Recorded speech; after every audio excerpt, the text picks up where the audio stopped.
Blood was running down 7-year-old Zara's nose, and the man in the tailored gray suit actually smirked, like he'd won something. And for a split second, the entire first-class cabin just froze. Nobody knew what to do. Nobody moved, except for Jackson Miller, the guy in seat 2A, a man with 20 years of Navy SEAL training behind him. Training that had taught him how to fight in deserts, in jungles, in black water, but never how to process the sight of a businessman striking a little girl on a domestic flight to San Francisco. And that's where this story takes a turn you won't believe. The morning had started so normally for Tiana Williams, chief pediatric surgeon at Grady Memorial, juggling her buzzing phone and guiding little Zara through the chaos of Atlanta Airport. This wasn't a vacation, it was a work trip, a chance to present a groundbreaking surgical technique that could save thousands of kids. Zara, clutching her stuffed bunny Hoppy, just wanted to see the clouds, asking with that wide-eyed innocence only kids have. Tiana promised she'd see angels up there, trying to gift her daughter at least this one pocket of magic before diving back into hospital life. That a surprise upgrade to first class felt like a blessing, maybe even a sign, until Harold Whitfield, silver-haired, cufflinks gleaming, the type of man who thinks his watch is worth more than other people's lives, showed up demanding a seat he didn't own. From the second he sat down, calling the flight attendant, sighing loudly, sneering at apple juice in first class, everyone in the cabin could feel it. He wasn't just rude. He was one of those men who looked at people like Tiana and her daughter and saw something less. Jackson clocked it immediately. SEAL instincts never really shut off. That look Harold had. He'd seen it in warlords and traffickers, men who treated others like dirt simply because they could. And when turbulence hit and Zara's juice spilled perfectly across Harold's $5,000 suit, Jackson knew something was about to break. The man exploded, not at the spill, not really. It was at the sight of a little black girl sitting in first class, daring to exist where he thought she didn't belong. He hissed about manners, sneered about they, the kind of word loaded with poison. And then when Zara, God bless her heart, offered him Hoppy, her comfort, her way of making peace, Harold slapped the toy out of her hand and into the aisle. That's when the mask slipped. Passengers buried their faces in magazines, pretending not to notice. The flight attendant tried weak diplomacy, and Tiana, trembling but unflinching, stood her ground. "You hit my daughter," she said when Harold finally crossed the line, open-handed at first, then with a fist, leaving Zara stunned, bleeding, her little world shattered. And in that moment of frozen silence, Jackson rose 0.3 seconds.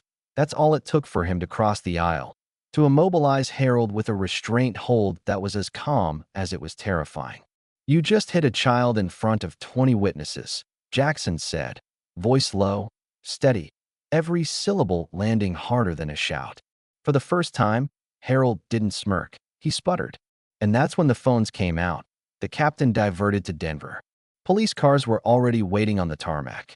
Harold tried to rewrite the story, self-defense, misunderstanding, reverse racism, but video, audio, and finally the courage of witnesses began to stack against him.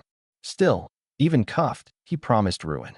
He name-dropped CEOs, claimed he controlled pensions for half the police departments in the country, and within an hour he was out on bail, making phone calls that reached all the way into Tiana's hospital boardroom. Here's the twist no one expected. The real battle didn't happen on the plane.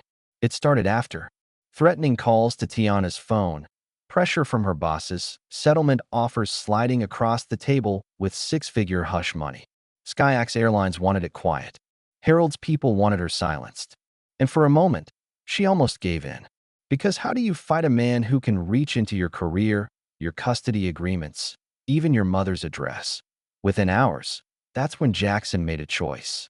He called in his own network, former SEALs who'd traded deserts for data, cyber warriors who knew how to dig up what rich men bury.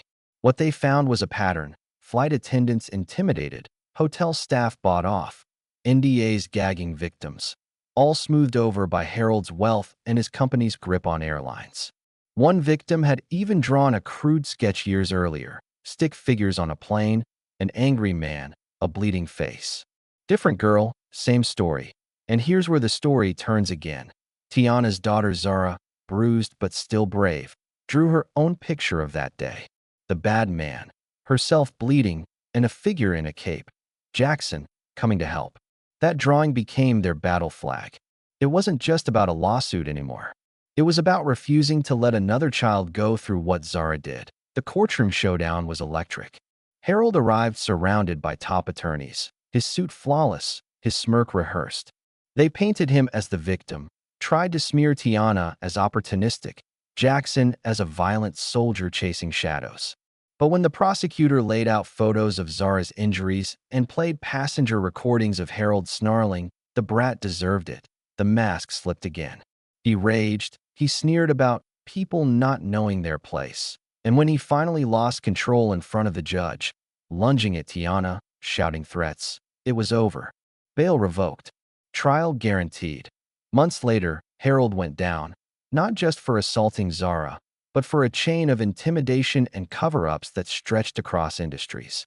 18 months in prison may not sound like enough, but his empire crumbled, his name became poison, and policies across multiple airlines changed. SkyAx rolled out mandatory anti-discrimination training. Whistleblowers came forward.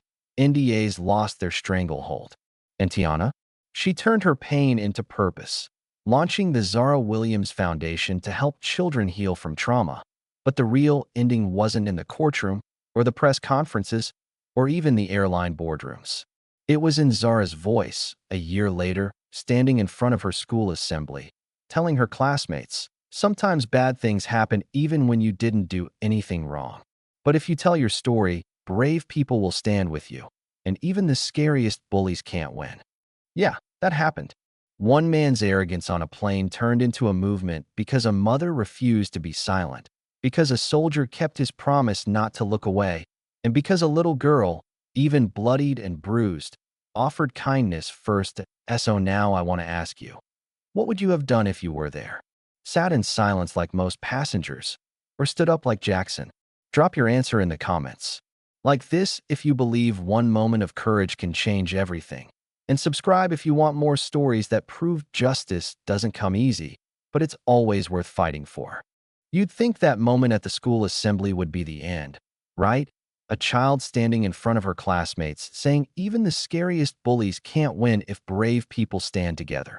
That feels like a closing scene. Lights fade, justice served.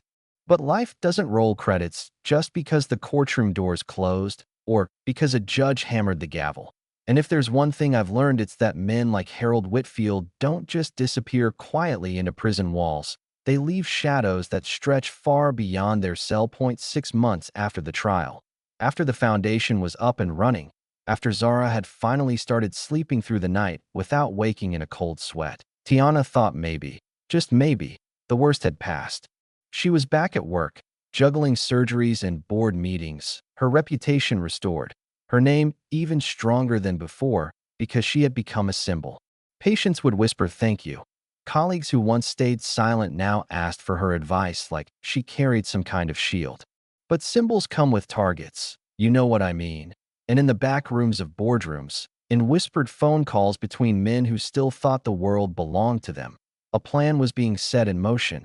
Harold wasn't done. He had lost his job, lost his freedom, but not his network. Prison had stripped him of cufflinks and cocktails, but it hadn't stripped him of influence. There were dinners happening in Chicago, fundraisers in Washington, places where his allies, men just like him, men with too much money and too little conscience, decided that if Harold could be taken down by a crying child and a Navy SEAL with a conscience, then none of them were safe. And here's the twist. One of those allies wasn't just rich, he was personal. His name was Martin Caldwell, CEO of a major security firm, and he happened to sit on the same medical board reviewing Tiana's pediatric research grants. He'd been there in the background all along, nodding politely, shaking hands at fundraisers. But when Harold called in his one prison phone privilege to whisper, "Don't let them think they've won," Martin listened. Meanwhile, Jackson was struggling in his own way. Outwardly, he'd become this quiet hero, invited to speak at veteran events, parents introducing him to their kids as the man who stood up. But privately, he felt the old weight again. The missions where he saved people and then lost them anyway, The guilt of not being able to protect every child, every villager, every innocent who crossed his path. He'd promised himself Zara would be different, that her story wouldn't get buried like so many others, but the fight was taking a toll. He'd spend nights staring out of Tiana's Denver apartment window, coffee in hand, wondering if he was dragging them into a battle they couldn't win. And then it happened. A second flight incident. Almost a carbon copy. Different city, different airline, but same pattern. A young flight attendant, Latina, accused a wealthy passenger of harassment mid-flight. Within hours, the airline issued a statement downplaying it. The passenger lawyered up, and social media hashtags started bubbling under the surface. When Jackson saw the report, he didn't see coincidence. He saw a signal. Someone was testing the system again, pushing to see if the new Safe Skies initiative really had teeth or if it was just PR gloss. Tiana didn't want to get involved at first. Her daughter was just starting to heal. Her foundation was finally stable. But when that flight attendant reached out privately, voice shaking, saying she'd been told to take a settlement and shut up, it was like watching history try to repeat itself. And this time, silence wasn't an option. The pressure mounted fast. Anonymous emails started hitting Tiana's inbox, suggesting her foundation funding might dry up if she pushed too far. Jackson's military record was suddenly back in headlines, this time with whispers about classified missions gone wrong. Even Zara, just 8 now, overheard older kids at school saying their parents read online that her mom was making money off lies. The system wasn't just defending Harold anymore. It was fighting to prove that his downfall had been an exception, not a precedent. But here's where it got cinematic. Remember Michelle, the flight attendant from their original flight? The one who almost lost her job for telling the truth? She came back. Only this time, she wasn't just a witness. She had quietly been collecting statements from other crew members across airlines for months, a hidden network of people who had seen too much and stayed quiet too long. She walked into Tiana's office one evening with a binder thick enough to break a table. "This is bigger than Whitfield," she said. "This is systemic." And suddenly, the story shifted again. It wasn't just about one bad man on one flight. It was about how money rewrote reports, how silence was purchased, how justice bent under the weight of privilege. Jackson realized they weren't just witnesses anymore. They were becoming leaders of something larger, maybe even dangerous. The climax came at a press conference they never planned to hold. A journalist leaked details of Michelle's binder before they were ready, and overnight, cameras swarmed the foundation. Tiana had a choice: deny and retreat, or step into the spotlight and confirm. And she did what she always did. She stood up. She told the truth. And the fallout? That's where the story fractures into possibilities. Some say it sparked congressional hearings into airline accountability. Others say it made Tiana a political target. Her name floated as someone too loud for her own good. Jackson, for his part, found himself once again being called a vigilante, a soldier who didn't know when to stop fighting. And little Zara, caught in the middle, drew another picture, this time of a crowd of people, not just one man with a cape, but many, standing together against a faceless giant. "Oh, here's where I'll leave you." Because this isn't really about Harold anymore, or even about Tiana and Jackson. It's about what happens when silence cracks, when one story turns into many, when a child's blood on an airplane seat becomes the start of something bigger than anyone imagined. The question now isn't whether justice was served back then. It's whether we, as a community, are willing to keep serving it when the next Martin Caldwell steps out of the shadows. Would you risk your career, your comfort, even your safety, to keep a promise like Jackson did? Or would you bow out once the first battle was won?